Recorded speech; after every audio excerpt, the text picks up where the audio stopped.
চলে গেছে, এটা আমরা প্রত্যেকেই মর্মাহত, প্রত্যেকেই ব্যথিত। কি বলেন, তাই না ভাই? আমরা প্রত্যেকে ব্যথিত। রানা চলে গেছে, রানাকে হারিয়ে আমরা প্রত্যেকে ব্যথিত, মর্মাহত।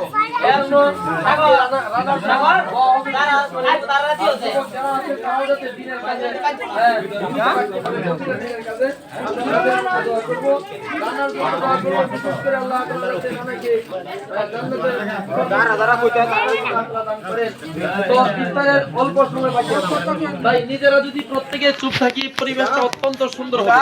আর প্রত্যেকে যদি মাতবরি করতে চাই, তাহলে প্রত্যেকে যদি বলি এই থামেন, প্রত্যেকে যদি থামেন বলে, এরই তো একটা বাজার হয়ে যাবে। এই জন্য ভাই থামার দরকার, নিজে থেমে যাই। কথা বুঝে আসছে কিনা ভাই? নিজে থেমে যাই, থামার আরেকজনের থামানোর দরকার নাই, নিজে থেমে গেলেই সহজ। আর যাই হোক, যে কয়েকটা কথা বললাম, আমরা ইফতার হালাল মাল দ্বারা ইফতার করার চেষ্টা করব। হ্যাঁ, এরপরে সারাদিন রোজা শুধু উপবাস থাকার রোজা নয়, আমরা আমাদের হাত, চোখ, কান, প্রতিটা অঙ্গ প্রত্যঙ্গের যাতে আমরা রোজা করতে পারি। আল্লাহ তাআলা আমাদের প্রত্যেকে তৌফিক দান করুন।